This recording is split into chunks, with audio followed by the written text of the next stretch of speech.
I'm Dana Shagru with CEA World Greenhouse Produce, an innovative brand that engages with the rapidly expanding global greenhouse produce industry through a variety of platforms.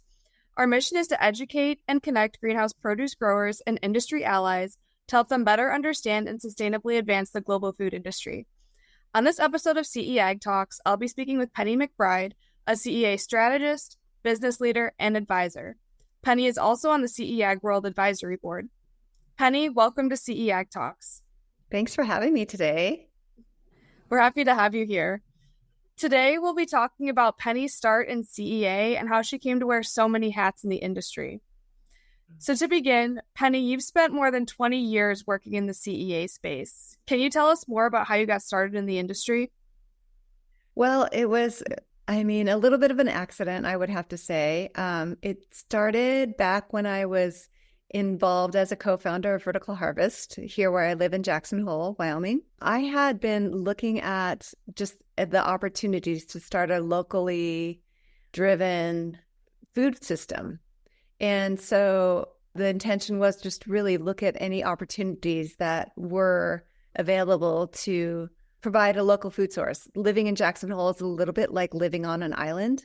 These mountain communities and so many communities today, I don't think we're unique, really are at risk of not really being able to source local food production, certainly not year round for us. And just because we all get our food transported in, anything that might break the chain really should give us all pause. And I think that's something that we're all seeing more as a threat every day.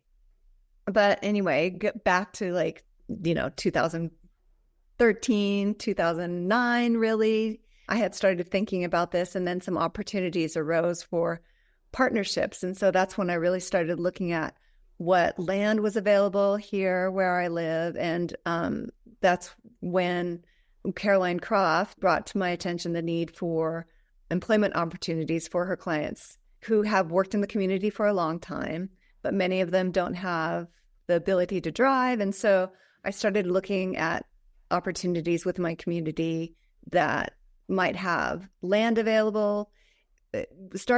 Co-founding Vertical Harvest was came from a place of just curiosity. And so that has just launched me into this amazing, really deep education into what it takes to start a business, into all of the innovation that's happening in controlled environment agriculture. Really, it's been going on for years, but the advances have become much more responsive to the demands of commercial production. Even since I entered into the space, it doesn't seem like it was that long ago, but it really was. And it's exciting to see the industry respond so well. Yeah, and it sounds like you've gained a lot of experience over the past 20 years or so, considering you do wear so many hats now. But from what I've gathered, you've been a researcher, a strategic planner, a financial advisor, and an operations manager for several urban agriculture projects over the years. So how did you come to earn so many titles? Well, I think when you walk into an industry that is so, at least in the United States, kind of nascent, any amount of experience that you get is an opportunity to share and to help people jump over hurdles, hopefully a little more quickly than you did. And as an entrepreneur too, you also have to wear so many hats. I'm sure you've talked to so many people who ended up doing a variety of things within, that were not really maybe their specialty, but it just happened to work that somebody needed to learn how to do whatever X, Y, and Z. And so I think as a kind of a co-founder or just somebody who works in the startup space, it's so important to understand all aspects of a business. You may not be the expert, but at least you need to know how to find the right people who have the appropriate skills. And to really find the right people, you need to have a pretty deep understanding of what is happening in, that specialty area. So I think it didn't always feel natural, or maybe I wasn't always the best at each aspect, but I have learned a lot, and a lot of it has been through the kindness of amazing people in the industry and walking into opportunities to help organize different initiatives. And right now I'm working on a great project for the University of California Agricultural and Natural Resources to help really put together a new innovation center, which is really exciting. And CEA is a component of it. But, I've been reflecting on how the great experience that I've had in startups has really prepared me for like this moment, because it all takes just really being able to look at a situation holistically and understand how best you can get from A to Z. And it's not you, it's a team of people that you put together. And I think that's really one thing that I've learned. You may not always have all of the resources that you need to gather every expert that you would like to have on your team. And maybe that's when you learn a little more and lean on the rest of your team a little more. But I feel really fortunate that I have learned so many aspects of the industry, because I think it allows me to look at things maybe with a little bit more of a critical eye, or maybe be really optimistic about certain things too. So I think it has given me a good balance into what it takes to start up a business. And the business can be of any size. I think it's just all of that has come around through being a little scrappy and landing on some amazing teams. The team that I'm with right now at A&R is just incredible, highly professional people who know some of the greatest experts globally. And so I continue to learn a lot today. I feel so fortunate to say that. And that really leads me into my next question. You've said before that the success of the CEA industry hinges on the sharing of ideas. Can you elaborate a little bit more on that and instances where you've seen that in the industry? Yeah, I mean, I know it's challenging because when people operate businesses, they need a competitive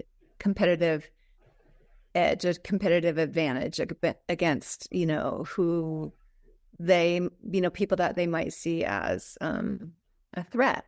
But I think the space, generally speaking, is large enough for everybody. And I think collaboration, I truly believe that collaboration can happen on so many different levels. There's a great example that's going on right now in the Netherlands with 80 Acres Farm, Siemens, and Priva, and they've set up a really amazing display incubator hub of what collaboration looks like. And it's about sharing information. It's about sharing, stories of what has worked for you and what didn't work. And I know it sounds maybe a little cliche to say that, we need to just share information. I'm not saying that we need to share all of our financials or anything like that. But I think that if we are able to come together and not feel so threatened about what resources are available, it's really about being honest and just trying to talk about what people are willing to share. But I think that when those moments when we can come together as an industry, we'll realize that it's only going to help the whole industry when we can come together. So I think I was one of the early founders of the Farm Tech Society, and that was one of our early goals, was to try to bring industry together to share as much as they were willing to share and to create benchmarks so the whole industry can be better. And we're getting there slowly but surely. But I think that as every conversation happens, we all realize that, like I said, I think there's plenty of space for everybody in the industry. So hopefully the people will just have faith in the goodness of what everybody's goals really are. And that's just to create a better food system. Yeah. And considering you've come to be a consultant for other people in the CEA space, it sounds like you're very open to sharing your experiences as well. Yeah, I certainly am. I mean, I've signed a lot of NDAs, but I think, the general information that people are sharing has to do with really what has worked overall for them and what hasn't. So I'm optimistic that things will keep getting better. Great. So am I, from what I've seen in the industry. Great. Well, Penny, thank you so much for taking the time to speak with me today about your experience in the CEA industry. But before I end our conversation here, is there anything else that you think is important for our viewers to know in regards to the CEA industry?